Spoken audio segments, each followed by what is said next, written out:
This used to be the old rectus femoris test. Вот так раньше мы тестировали прямую мышцу бедра. Oh, she is doing it very, very well. Очень-очень хорошо она этот тест As you выполняет. can see, the knee is elevated to about 70 degrees. Обратите внимание, сгибание бедра примерно 70 градусов. Again, we used to teach it at 90-degree level. Раньше тоже преподавали, что нога должна быть примерно 90 градусов. This is another thing that we've changed throughout the years. Это тоже претерпело изменения с годами. So if we look at the anterior, inferior Смотрите, где iliac находится spine, передняя нижняя подвздошная ось.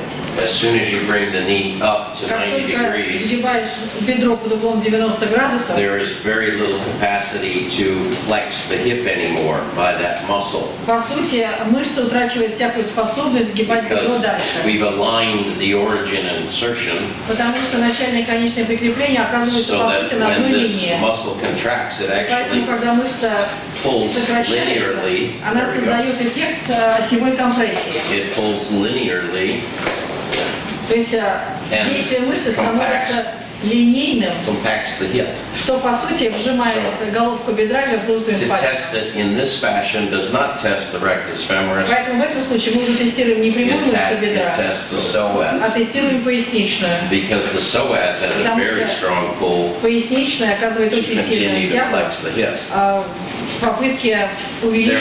three muscles сгибание that бедра. flex the hip. What are they? Назовите мне три мышцы сгибателя бедра. We've named two of them. Мы две уже назвали. Третья Sartorius. портняжная. Sartorius, rectus femoris, and Портняжная then прямая бедра psoas, iliopsoas. и пояснично-подвздошная, ну или So поясничная. we have muscles that have three different organ relationships. То есть, по сути, три мышцы, которые имеют разные ассоциации с органами. So this is an important thing for us to realize Поэтому as это well. тоже надо понимать. So we'll be using the, То есть мы с вами будем использовать. oops, I made him worse. They say, Лишь ухудшило его состояние.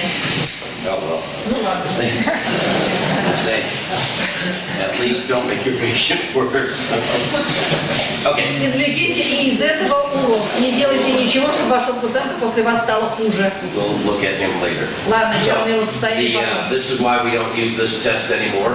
То есть вот поэтому мы этот тест больше не используем. So that's another thing that we've learned Это тоже результат together лучшего with понимания с годами. the other tests. We have to change Надо меняться. and teach in a И преподавать better надо на fashion, основе knowledgeable fashion. новых знаний. So that's the intestines, the small intestines. We probably won't be looking at. Тонкая кишка, as может быть, much. нас не очень будет интересовать в этот раз. Most of you know this modified test that I developed. Большинство из вас знакомы с модифицированным тестом, который мной был предложен It can когда-то. be difficult as well. Тоже не обязательно выполняется просто, может оказаться сложным. The tendency the patient has is to lift the leg too high, and Если that brings пациент in the ощущает слабость, psoas. неосознанно чувствует слабость, он старается поднять ногу выше. So patients, remember, will Помните, compensate. пациенты всегда будут компенсировать. So when they compensate, А когда возникает that is компенсация, when you have to be knowledgeable. как раз тогда надо подключать свое знание. And if you think about it, Ну задумайтесь. if they cannot use that Если muscle человек не может правильно в предлагаемых условиях in a пользоваться normal мышцей, way, that muscle that you're trying to то есть test, если вы пытаетесь тестировать мышцу, и система пациента What will понимает, they do? что эту мышцу он использовать не может, что он сделает? they'll still try to move the limb То in есть the он direction you попробует tell them to, выполнить то движение конечности, которое вы ему предлагаете. but they will not be precise. Но точности уже не будет. If you allow this И если imprecision, вы позволите совершить этой you will неточности, miss the reaction that you обязательно need to. упустите истинную реакцию, ту реакцию, которую должны были отследить. This is what I usually do with this rectus femoris. Так что вот что я обычно делаю при тестировании прямой Now, the мышцы. rectus femoris will probably be more important for us in the Она, context пожалуй, будет для нас важнее of the brain. в контексте работы с мозгом. So, if we're looking at headache patient, for example, Допустим, если мы говорим о then we're пациентах testing the с головной extensors. болью и тестируем разгибатели, If they weaken, если они дают ослабление, that can be spleen это может быть состояние селезенки or it can be brain. или головного мозга.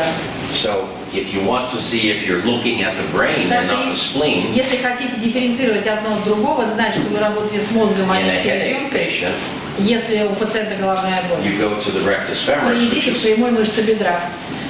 related to the brain as well, Она тоже связана с мозгом. but not the spleen.